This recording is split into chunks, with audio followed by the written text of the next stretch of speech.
Kita baca salawat, hati kita rindu bertemu Rasulullah. Nah itu warid daripada buah wirid salawat itu. Kita baca salawat lalu hati kita rindu dengan Nabi kita, sehingga mendengar nama Nabi kita senang hati kita. Itu warid Allah, pemberian Allah kepada kita berkat wirid salawat yang selalu diamalkan. Orang kada ahli salawat kada akan rindu dengan Nabi kita. Disebut nama Nabi pun kada jadi ada apa-apanya, karena jauh daripada wirid salawat. Nah bila orang tuh berwirid salawat, misalnya 100 sehari salawat, nah itu akan diberi Allah warid. Nah warid itu berupa kerinduan kepada Nabi, bisa apa ngarannya, kesenangan bila disebut ya Allahu biha ya Allahu biha ya Allahu biha husnul khatimah. Hikmah yang ke-188 daripada Al-Hikamil Ata'iyah, berkata pengarang Al-Imam Ahmad Ibnu Athaillah As-Sakandari rahimahullah, nafa'ana bi'ulumihi wa asrarih. Rubbama abbara 'anil maqam man istashrafa 'alaih wa rubbama abbara anhu man wasala ilaih wa dhalik multabisun illa ala sahibi basirah. Artinya kadang-kadang mengibaratkan, menguraikan tentang suatu makam oleh orang yang mengetahui atasnya, dan kadang-kadang mengibaratkan, menguraikan daripada makam oleh orang yang telah sampai kepadanya. Dan yang demikian itu tersamar kecuali atas orang-orang yang mempunyai mata hati.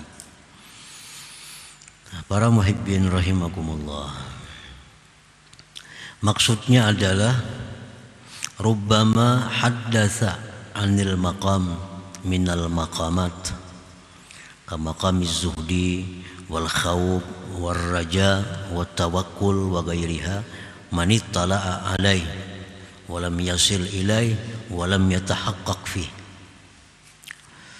Kadang-kadang membicarakan, menguraikan atau menjelaskan tentang suatu makam, suatu kedudukan dari kedudukan yang ada dalam agama kita, seperti kedudukan zuhud, khauf takut pada Allah, raja mengharapkan rahmat Allah, tawakal atas Allah dan selainnya. Kadang-kadang yang menguraikan demikian, yang menjelaskan demikian itu oleh orang yang mengetahui atasnya dan belum sampai kepadanya dan belum menduduki makam itu.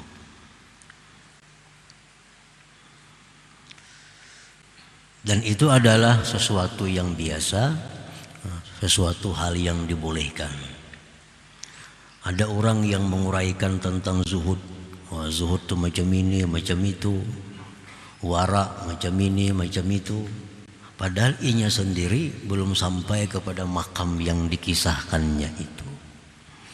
Ada orang yang mengisahkan tentang makam panah, makam baka, dengan lancar, dengan luas dikisahkan, diceritakan, padahal inya sendiri belum sampai ke sana. Palingnya hanya mengetahui hal-hal demikian, baik dia mengetahui itu dari keterangan guru-gurunya atau dia mengetahui dari kitab-kitab yang dibacanya.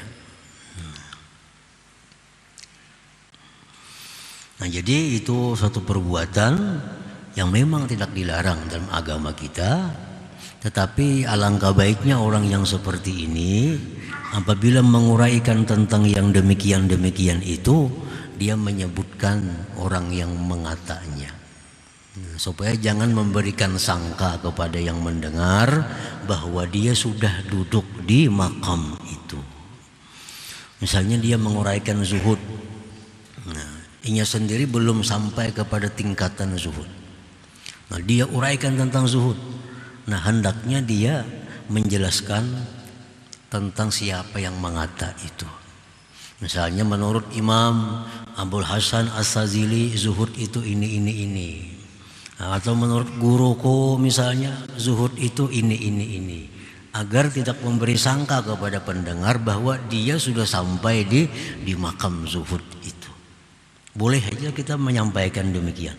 Kita kisahkan. Kita ada membaca dalam kitab bahwa zuhud itu seperti ini. Kita ada baca dalam kitab ini bahwa makam baka itu artinya demikian. Makam fana artinya demikian. Asal kita padahkan, kita jelaskan, yang kita tahu itu sumbernya dari kitab-kitab yang kita baca atau guru-guru yang kita dengar keterangannya. Nah, jangan sampai kita langsung baka itu ini artinya, fana itu ini artinya, tanpa menyebutkan pengatanya siapa. Nah, bila hal demikian itu memberi sangka kepada orang bahwa dia sudah mengalami, merasakan tentang apa yang diucapkannya itu. Nah, para muhibbin rahimakumullah,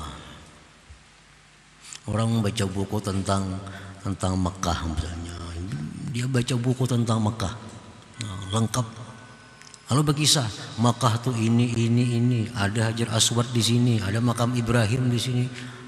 Alahan pada orang yang sudah naik haji kalau mengisahkan Makkah, padahal belum sudah ke sana lagi.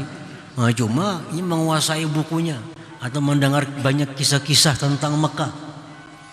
Hal demikian kada dilarang dalam agama, boleh aja mengisahkan itu. Cuma alangkah baiknya disebutkan, nah, di buku mana dapat itu atau jar siapa itu, sehingga orang yang mendengar ini tahu bahwa Sidin kada suah juga ke sana artinya. Nah,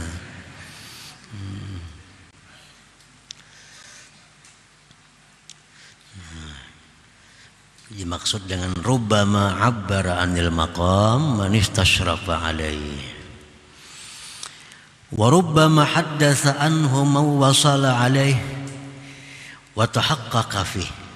Nah, terkadang ada pula orang yang menjelaskan, menguraikan tentang makam-makam tadi, zuhud, fana, baka, tawakal, ridha. Nah, dia jelaskan, menjelaskan akan dia oleh yang demikian itu oleh orang yang telah sampai kepadanya. Nah, sampai kepadanya, dan dia sudah mantap, sudah merasakan bagaimana makamnya itu. Nah, kadang-kadang ada juga seperti itu. Nah, kalau orang yang demikian, ya kada perlu lagi jar si jar guru kada perlu, karena ini sudah bisa merasakan itu. Wah, panah itu ini, zuhud itu ini, tawakal itu artinya ini. Nah, orang yang takut kepada Allah itu seperti ini. Nah, ini sudah merasakan itu, sudah duduk di situ. Nah, kalau sudah demikian, kada perlu lagi disandarkan kepada siapa yang mengatanya. Nah, karena ini sudah sampai di sana. Nah, sudah sampai ke Makkahnya berkisah, ada perlu lagi jar si anu, karena sudah merasa seorang bahwa di Makkah itu macam apa, melihat seorang sudah di sana.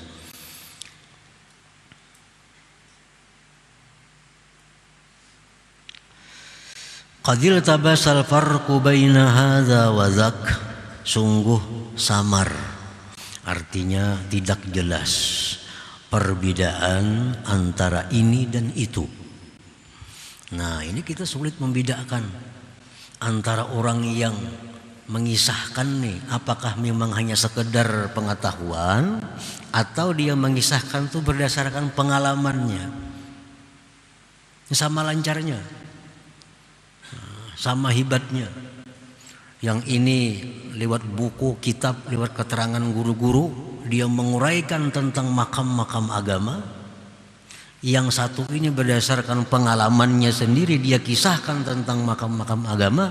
Nah, kita sulit membedakan mana orang yang sudah sampai ke sana atau hanya sekedar tahu. Nah, itu artinya qadil tabasal farqu baina hadza wa dzak. Sulit kita membedakan. Illa ala sahibi basirah, kecuali atas orang yang mempunyai mata hati. Nah, kalau orang yang sudah punya mata hatinya tahu, oh ini berkisah aja ini. Oh yang itu pengalamannya. Nah ini tahu. Kada samar fa innahu la yakhfa alaihi al-farqu bainahuma, bahwasanya tidak nampak, tidak samar, tidak tersembunyi atas orang yang mempunyai mata hati itu perbedaan antara keduanya. Orang yang berkisah hanya ujar orang jua, lawan yang berkisah berdasarkan pengalamannya. Nah orang yang punya mata hati itu kawa menilai. Nah sebabnya apa? Karena orang-orang yang sudah mengalami tentang makam baka misalnya, kalau dia bercerita baka, maka perkataan yang dikeluarkannya itu ada mengandung roh. Nah perkataan yang dikeluarkan itu ada mengandung roh. Hidup artinya perkataannya itu. Kalau yang menguraikan ini memang berdasarkan pengalamannya. Tapi kalau orang yang menguraikan tentang suatu makam tapi yang berdasarkan pengetahuan, nah itu perkataan itu kada punya roh, kada punya makna, kada hidup. Nah hidup kadanya itu hanya bisa diketahui oleh orang-orang yang punya mata hati. Nah, para muhibbin rahimakumullah, ada beberapa tanda. Namun tanda ini pun sulit untuk memutuskan ini orang yang bicara hanya sekedar ilmu, adapun ini bicara dengan pengalaman. Ada tandanya. Wa alamatul awal, alamat yang pertama. Alamat pertama itu orang yang mengisahkan, menerangkan tentang kedudukan agama berdasarkan ilmu atau pendengarannya daripada guru-gurunya. Nah tandanya parahuhu wastibsharuhu wa nasyatuhu inda ta'bir. Wa dzalik yura fi wajhi. Nah, tandanya itu ada kesan gembira, ada kesan bersemangat ketika menjelaskan tentang itu. Nah, orang ini begitu gembira kelihatan di wajahnya, begitu bersemangat menerangkan tentang zuhud, menerangkan tentang tawakal, menerangkan tentang apalagi raja kau. Nah itu tanda bahwa orang ini hanya berdasarkan ilmu, belum sampai kepada berdasarkan pengalamannya sendiri. Satu itu. Yang kedua, alamatnya wada'fu ta'thirih fi qulubil mustami'in, dan lemah pengaruhnya di dalam hati orang-orang yang mendengar itu. Nah pendengarnya pun lemah, artinya kada berpengaruh perkataannya, penjelasannya itu. Karena penjelasan itu kada punya roh, hanya sekedar ilmunya. Lalu kada ada rohnya, lalu kada bisa menggerakkan orang-orang yang mendengar itu. Nah itu antara lain tanda-tanda orang yang mengisahkan tentang kedudukan agama berdasarkan ilmu atau pendengarannya daripada guru-gurunya itu. Bi khilafis tsani, bersalahan yang kedua. Nah yang kedua ini orang yang mengisahkan berdasarkan pengalamannya. Fa innahu yu'abbiru ka'adatihi bit ta'bir. Nah, dia menjelaskan seperti kebiasaannya dalam hal menjelaskan yang lain-lain.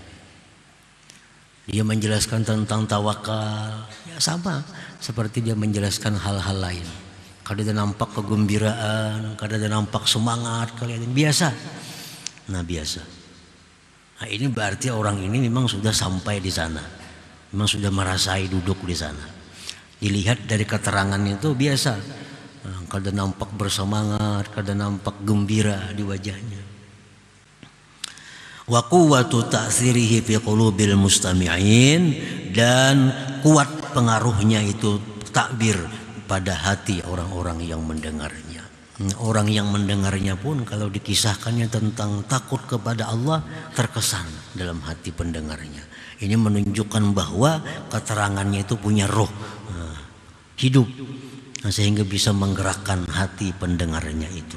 Nah itu perbedaan antara orang yang menjelaskan kedudukan agama berdasarkan ilmu pengetahuan dan berdasarkan pengalamannya.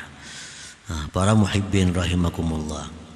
Nah, cuma tadi hal demikian bukan sesuatu yang dilarang.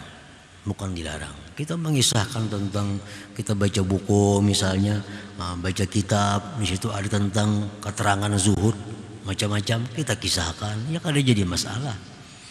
Asalkan kita ingat bahwa kita sebutkan dalam kitab Ihya, zuhud itu ini terbagi kepada demikian. Terbagi kepada ini golongan dalam Ihya umpamanya disebutkan kitab Ihya supaya pendengar tahu bahwa dasar kita itu Ihya, bukan dasar pengalaman. Thumma qala al-imam bil hikmati tasi'ah wa tsamanin ba'dal mi'ah. Kemudian berkata Imam Ahmad Ibnu Athaillah dalam hikmah yang ke-189, la yanbaghi lis-salik ay yu'abbira an waridatih fa inna dhalik mimma yuqallilu 'amalaha fi qalbihi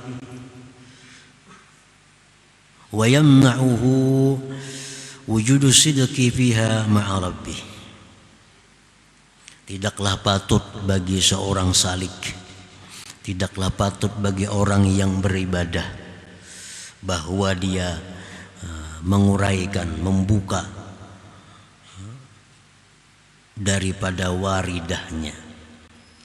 Karena yang demikian itu membuka waridah termasuk yang mengurangi akan amalnya itu waridah dalam hatinya dan mencegah akan dia adanya kejujuran padanya itu waridah beserta Tuhannya.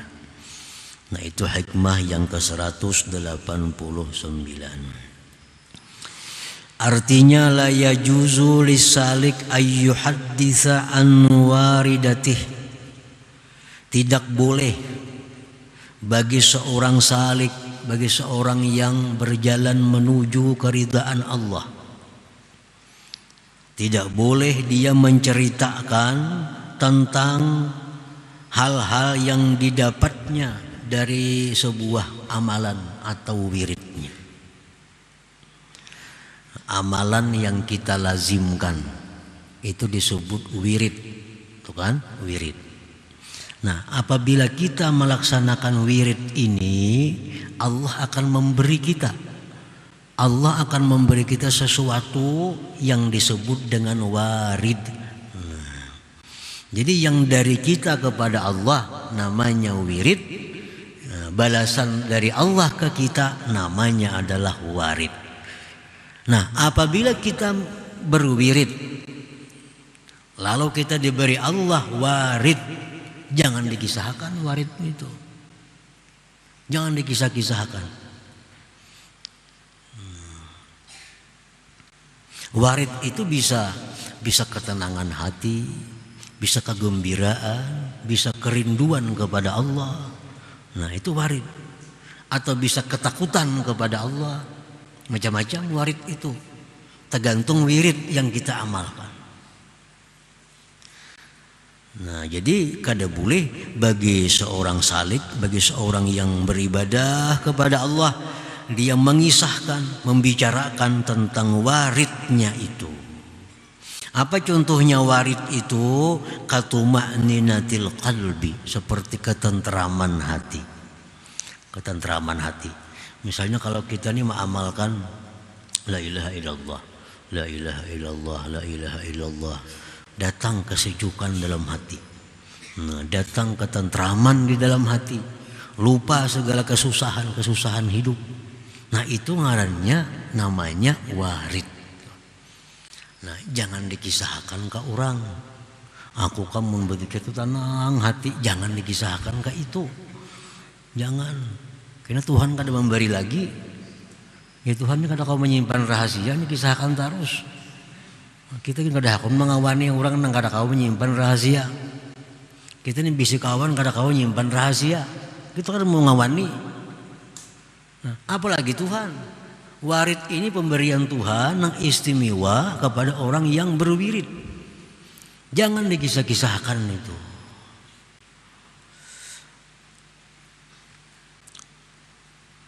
Aku membaca istighfar, membaca astagfirullahaladzim, itu bisa Allah memberi kita kasfiyah, keterbukaan hati sehingga mata hati kita melihat neraka, azab yang disediakan Allah kepada orang-orang yang berdosa.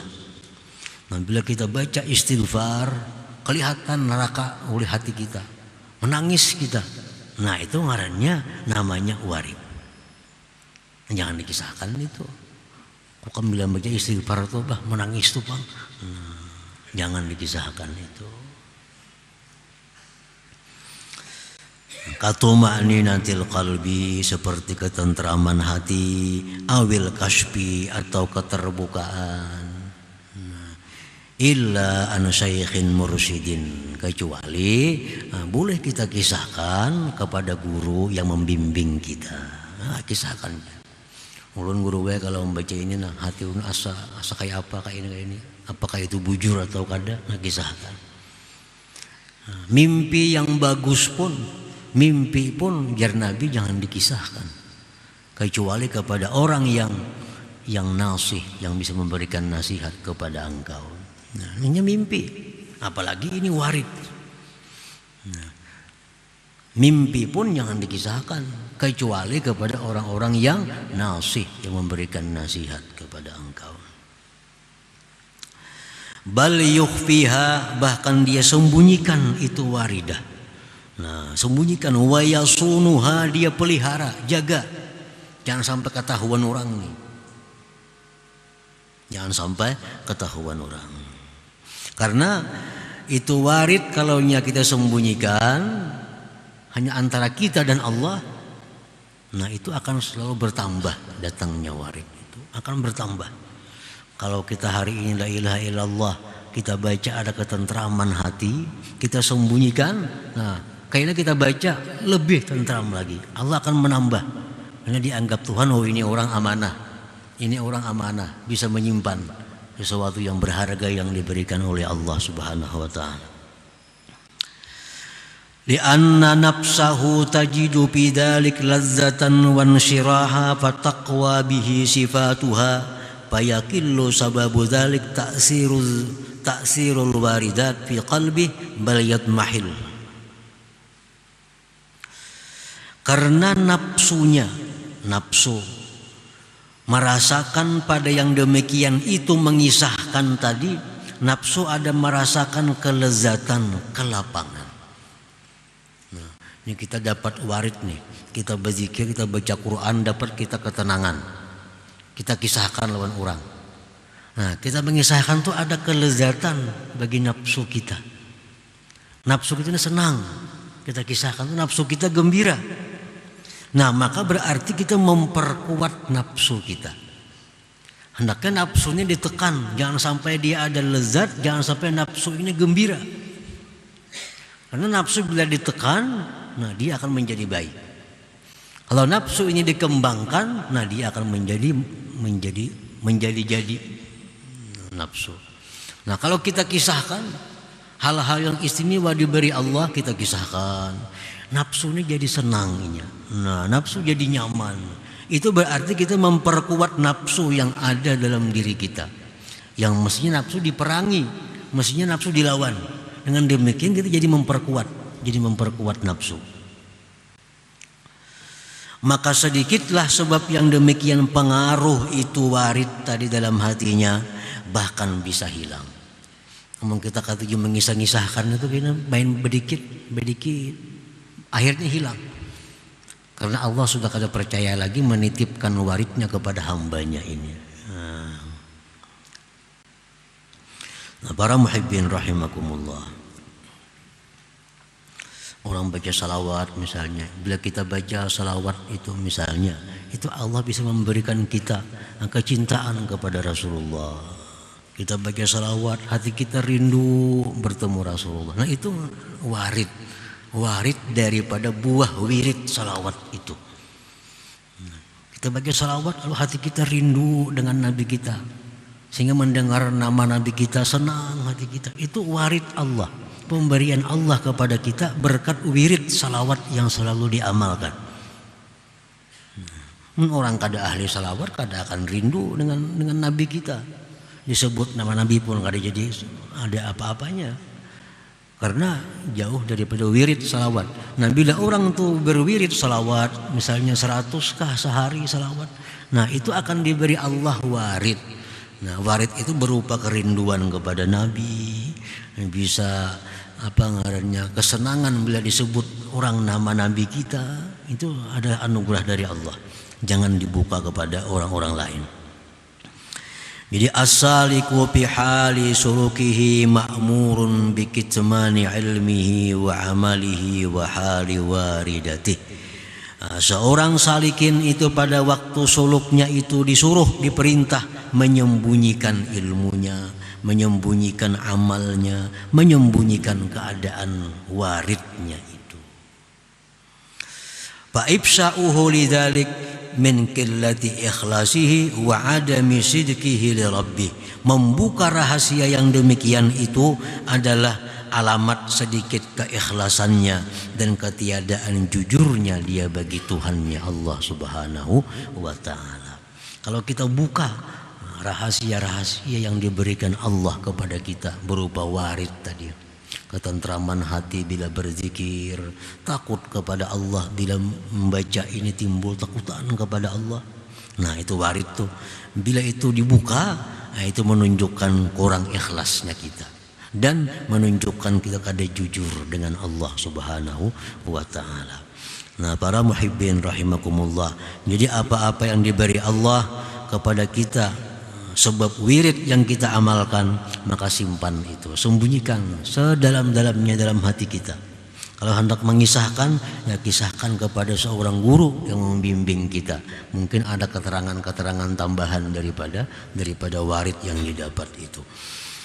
Nah kemudian hikmah yang ke-190 insyaallah ta'ala.